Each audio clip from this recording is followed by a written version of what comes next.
Hello Dutt Gurudev Datta Gurudev Datta. देखो अभी भी ब्रह्म मुहूर्त है और रात को सोने से पहले मेरी बेटी ने भेजा हुआ एक वीडियो। उसका नाम उसमें नहीं बताया गया था, लेकिन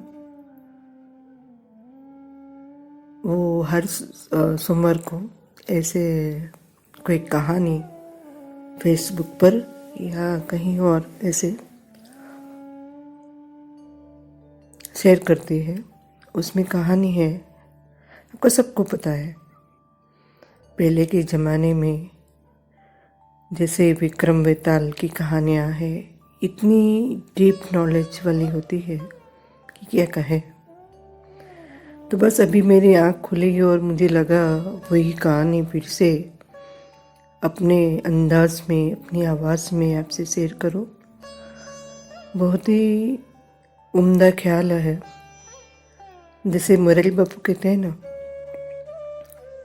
वो सभी हमेशा कहा, सत्य कहीं से भी हो आपको ले लेना चाहिए, और उसका जो मैसेज है वो जन जन तक जाना चाहिए। तो आपने शायद देखा भी हो, और शायद ये कहानी पहले कई बार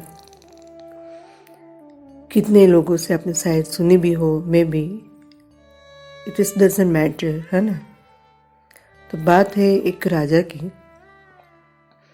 वो राजा पहले कहते हैं ना, शिकार करने जाते थे।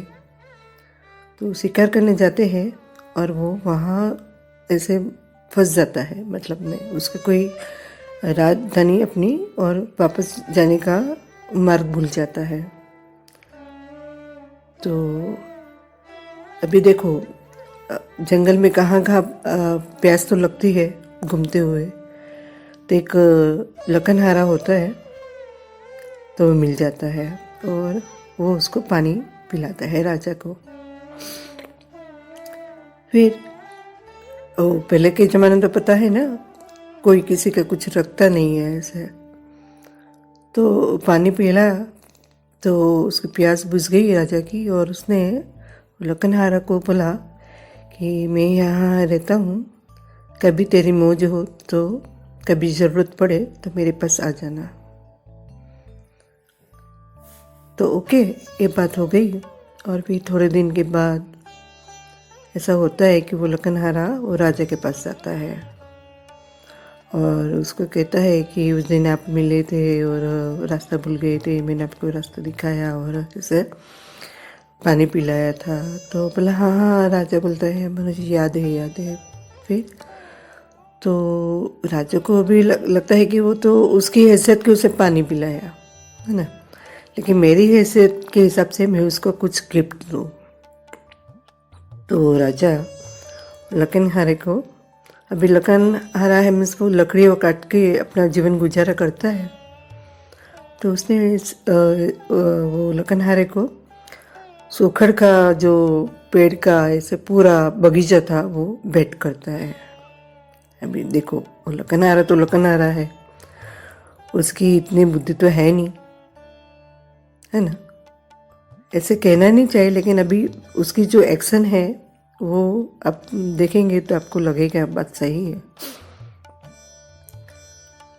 तो वो क्या करता है कि वो चंदन की लकड़ियाँ ऐसे काट काट कर उसको जलाता है, और फिर वो कोयला जो होता है उसको बेचता है। तो उसकी तो कीमत ज़्यादा नहीं आती है ना, कोयले की कीमत नहीं आती है, पता है। राख की कीमत क्या है, मिट्टी की कीमत क्या होगी। लेकिन उसके पीछे का जो उद्देश्य है ना, वो तो है ना, आप समझ लेना। फिर ऐसा ऐसा करते हुए पूरा जंगल चंदन का खत्म होने को थोड़ा ही बाकी रहता है, मतलब में। तो इतने में वो राजा को होता है, चलो मैं देखूँ, वो उसकी होते ही अब तक तो बहुत पैसे वाला हो गया होगा ऐसे समझिए, और आराम से रहता होगा। तो वो उसको मिलने आता है। तो दूर से उसको ऐसा धुआं धुआं ऐसे दिखाई देता है। वो हमेशा जलाता था ना लकड़ियाँ। तो वो आया, फिर उसको पूछा हाल चाल। तो वैसे तो पूछने की ज़रूरत नहीं थी, वो देख के ही समझ गया कि ये नासमझ है, उसको चंदन की लकड़ियाँ का मूल्य नहीं है पता। तो उसको वो कहता है कि तू अभी ठहर, अभी ये जो लकड़ी है ना वो तू ऐसे ही छोटा सा टुकड़ा लेकर बाजार में जा और बेच दे। तो वो लकनहारा तो बेचारा सीधा साधा मजदूर होता है ना, वो ऐसे लकड़ी लेकर जाता है बाजार में। और वो छोटी सी लकड़ी के उसको 300 रुपये मिल जाते हैं वो जमाने के। तो वो तो बहुत खुश हो जाता है। फिर वो बार बार ऐसे ही करता है, लकड़ियाँ बेचता है और अपने बाकी की ज़िंदगी अच्छी तरह स्पेंड करता है। तो मुझे बहुत छू गई ये कहानी, और उठते मुझे लगा कि चलो मैं ऐसे शेयर करूँ आपसे। तो उसका जो बताया गया है उद्देश्य क्या है कि हमारी जो ज़िंदगी है मनुष्य की, कहते हैं ना कि मनुष्य का शरीर बहुत ही अमूल्य है, बहुत ही कितने जन्मों के पुण्यों के करने के बाद हमको ये मनुष्य योनि मिलती है। तो हम पूरी ज़िंदगी धन इकट्ठा करने, पद इकट्ठा करने, मकान बनाने बड़े बड़े, अपनी पूरी ज़िंदगी दांव पर लगा देते हैं, है ना। और आखिर में जब भी थोड़े वर्ष बचे होते हैं ज़िंदगी के, तो तभी हम जरा जाग जाते हैं, किसी और की मृत्यु होती है तो हमको लगता है हाँ मैं भी मरने वाला तो हूँ। लेकिन तब तक ना जो हमारे शरीर के भीतर आत्मा है, इसको हम कहते हैं आत्मा, मैं कौन हूँ, वो कहते हैं ना कि वो शुरुआत से ही होनी चाहिए। ये साधना जो है मैं कौन हूँ जानने की, बचपन से ही माँ बाप की ओर से बच्चे को गिफ्ट में शिक्षा देनी चाहिए कि आप पहले से ही जान लो कि मैं कौन हूँ। तो ना ये ज़्यादा अंधी दौड़ होगी धन पाने की, ना लूटफाट होगी, तेरे मेरे का भाव राग द्वेष कुछ भी ना होगा। तो बड़ी मर्म स्पर्श हृदय स्पर्शी कहानी लगी, मैंने आपसे शेयर की। थोड़ा मगनू अस्तु।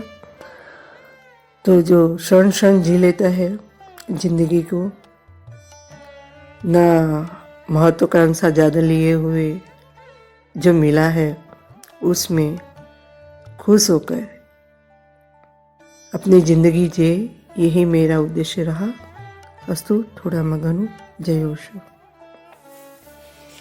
ओम शांति। हरि ओम तत्सत। हरि ओम।